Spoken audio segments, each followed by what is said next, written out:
welcome to another episode of Cemeteries Down Under. This is my fourth and final story of Point Clare Cemetery in the Central Coast, New South Wales. And then my next one, we'll just do an explore. But this story is really interesting and tragic at the same time. It's probably the most tragic story that I can tell you. So follow me. George Lamb Fagan was one of 9 children and lived on a property near here which is now a museum, which I'll show you later on. His father Peter had a lot of financial interests in Sydney and mainly timber and properties, but one of them was a mailing business, like postal business, that ran from the Central Coast to Gosford and Sydney. And George was the rider for his business that would go and pick up mail. Now, something in his family happened that was so accidental and so tragic, it's just unfathomable to even comprehend. Now, George's father Peter and his wife Margaret also lived at the farm for a while, and like I said, he was one of 9 children. Now, there was a poisoning that occurred that killed his mother and 2 of his sisters and his aunt that was visiting, and also his baby brother. Originally, they thought that amount of strychnine, which is what they put in rat poisoning, had gotten somehow into the flour, and the women had cooked it and made bread or cakes, and everybody had eaten some. But what happened actually was a lot more tragic, which I'll tell you next. So picture this. It was around the 6th of December 1865, and Peter Fagan's sister-in-law Bridget said she wasn't feeling quite well and would like a glass of wine with a bit of quinine. Now, quinine was, I guess, like a painkiller back in the old days. It was a liquid that you drank, and I guess the effect was very much like the paracetamol that we take today for headaches and small ailments. So Peter Fagan ran to get a bottle of port, red wine, and what he thought was a bottle of quinine, but right next to it was a bottle of strychnine, and both of them looked similar. There was no labels on the bottles, and he made up a little concoction of port and strychnine and handed it to his sister-in-law, who drank it and said it tasted quite bitter. And they all had a little bit of a giggle, thinking that, you know, there was nothing wrong with it. And the wife Margaret also had a glass, because she'd asked for a glass, and some of the other family members also had some as well, and he also tasted it as well, because the comments was coming back that it was bitter. Now, the colour strychnine and quinine were both clear, so the accident was, you know, an unfortunate thing, and why they were both kept on the same shelf I can't tell you. But I know the strychnine was kept on the farm to keep the wild animals such as dingoes and other wild beasts at bay, obviously to protect their livestock on the farm. And it was used to control them, but not to be used in the family. So what happened next was the women started vomiting and having muscle spasms over the next few hours, and quite violently ill. And Peter, alarmed, hopped on the horse to go to get the doctor, and he was thrown from his horse and broken his leg. And by the time help arrived, other farm hands had ran up to assist Bridget, a sister-in-law, Mrs. Fagan, the mother, and one of his sisters, Margaret. All were dead already. Two of the others, his little sister Mary and Joseph, were quite ill, and it didn't look like they were going to live very long either. And his father was complaining of feeling a little bit nauseous, but didn't put it down to poison. And when he had found out that his wife and his sister-in-law and his daughter had all died, he obviously was beside himself. He burst into tears, and it said he said something that wasn't legible, and was quite distraught.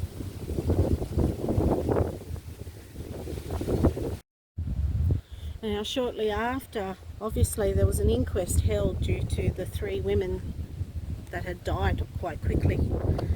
And one of the police, in his statement, he says, "I have no experience of poisoning by strychnine, but the suddenness of the deaths, from what I have related and from the contents of the bottle, death has been the result.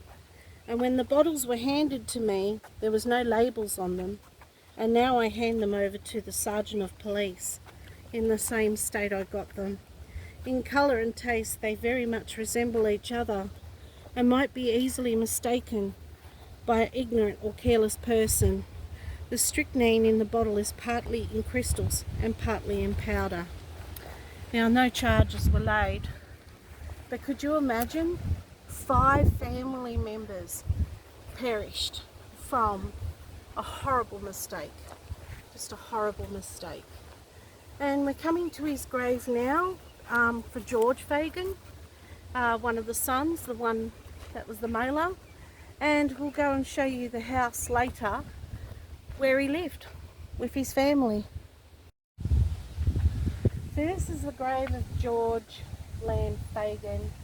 Now, he died in 1924, he was 85. Now the writing's just legible because obviously over time the weather has gotten to it. So it says George Lamb Fagan died the 5th of February 1924, aged 85 years, rest in peace. Now over the other side is his wife Agnes.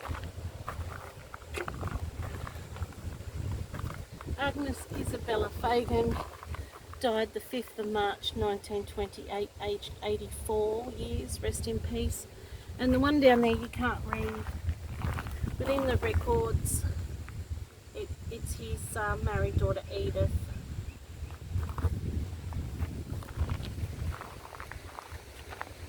And see a little metal hat on his grave on the family plot. Now imagine poor George, when he, time went on, because of what had happened when he was in his younger days, knowing that his mother and 2 of his sisters and his auntie and his brother all died because of one horrible, horrible mistake. And next I'll show you their house that they lived in. So I hope you like his story. Rest in peace. So we're here at the little cottage that the Fagans owned, that was known as Corrabeen when the horrible event happened, which was a farmhouse, and it's now a museum, and I'll tell you a little bit later why it's a museum. So come with me.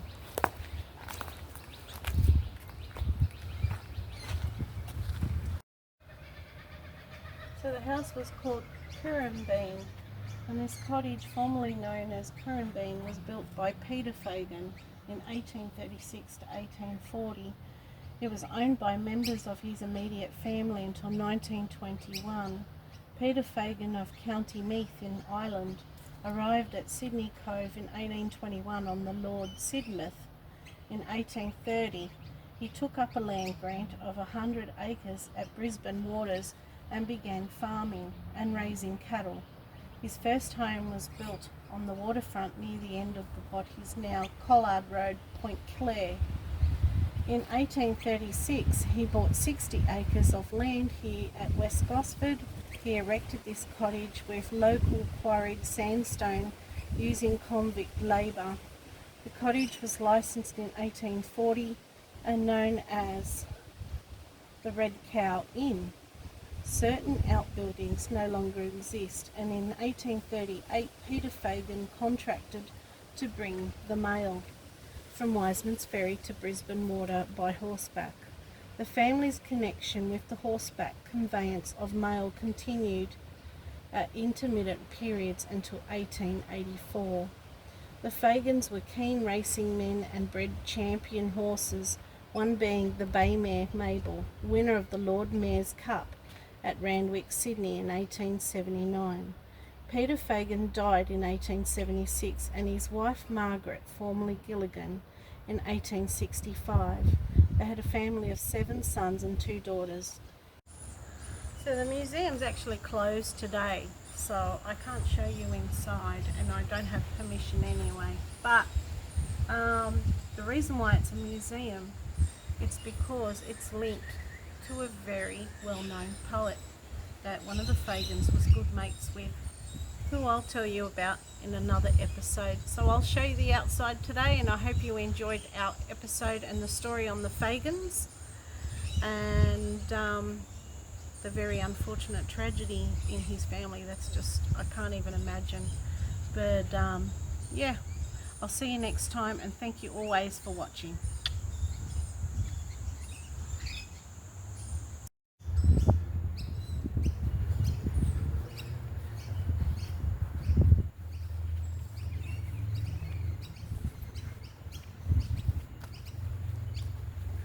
I'm going to show you the perimeter of this gorgeous little cottage. And this would have been a farmhouse once, and the stables.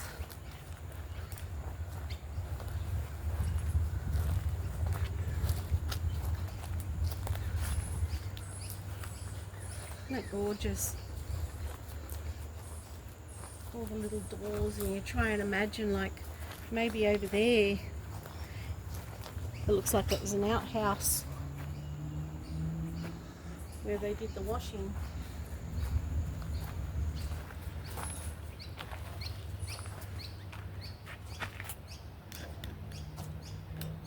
And it really makes you appreciate the times now where we have things like washing machines, and I often wonder how they lived back then, like having to do everything by hand, and with the women they had thick heavy skirts, you know, in this summer heat in the summer in Australia especially. I don't know how they survived.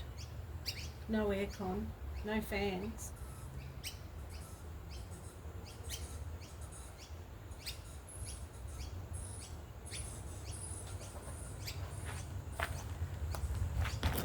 And there you go. Up until 1960 it was common to find the wash house separate from the main house. The washing process involved fire, which was hazardous, and the likelihood of the fire getting out of control was not unheard of.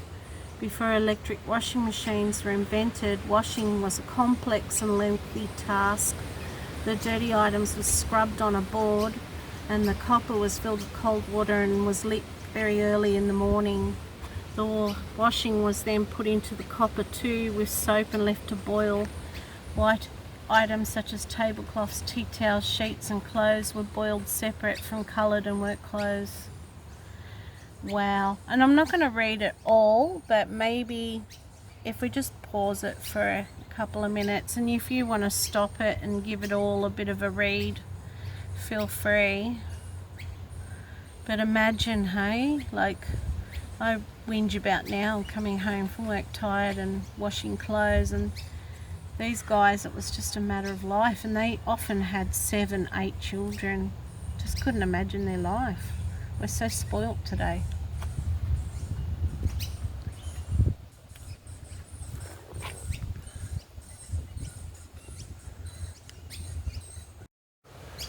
Yeah, so here's the old horse trough. Where they would have saddled up their horses, and you can even see the writing. George something, not sure, something built, donated by, not sure. And the old, you know, ploughs for the horses. It looks like a timber plough to me.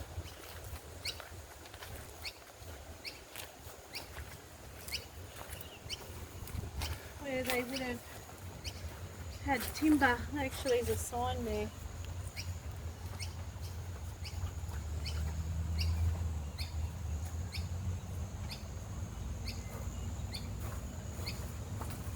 A bullock, yeah. Is it for the timber?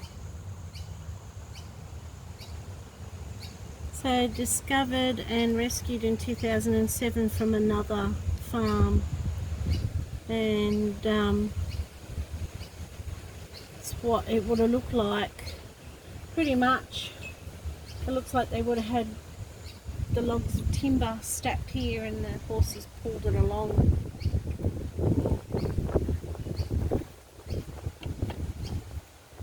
How interesting.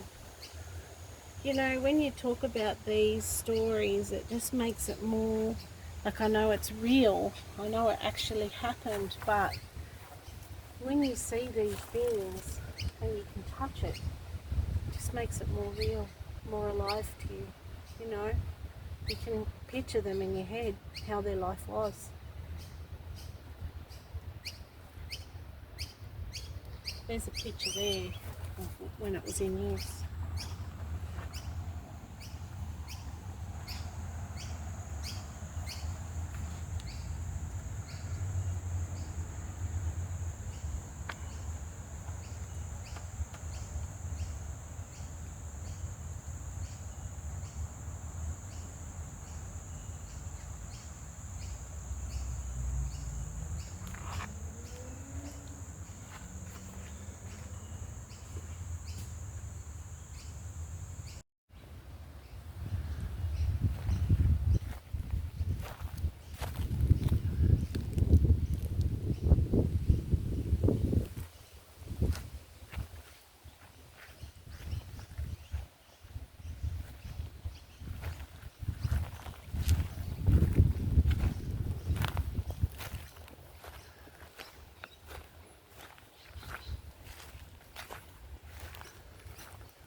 These statues, they must have came off a building. Looks like some sort of justice building, because he's handing a scroll. Maybe a court, or maybe it's to do with the first settlement when he came off his ship. Okay, here's an anchor. I don't know what this is.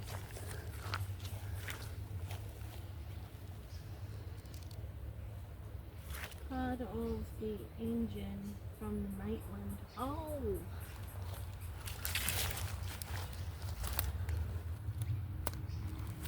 This is part.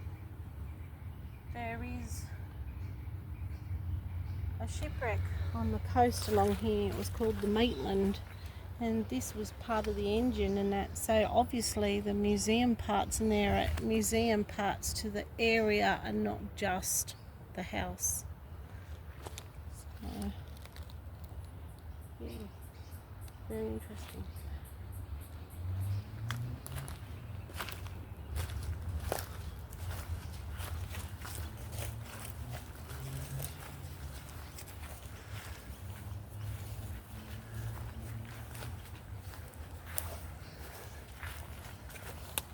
Big Bertha, fueled by kerosene.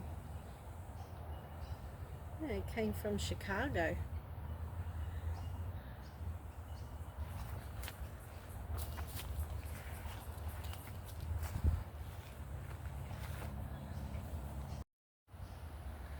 So peaceful here with the birds, and just you feel like you're stepping back in time. But for the trivia buffs, this is a paper tree. They strip this bark and they bleach and put it through. Oh, be careful, there's like that cicada. See, that's one of those things that have been making those terrible noises. They rub their little legs together and that's what makes that horrible noise. But anyway, getting back to the paper, I keep getting distracted. They bleach it and put it through a process and some sort of machine, and it gives you the paper that you use for printers and writing on.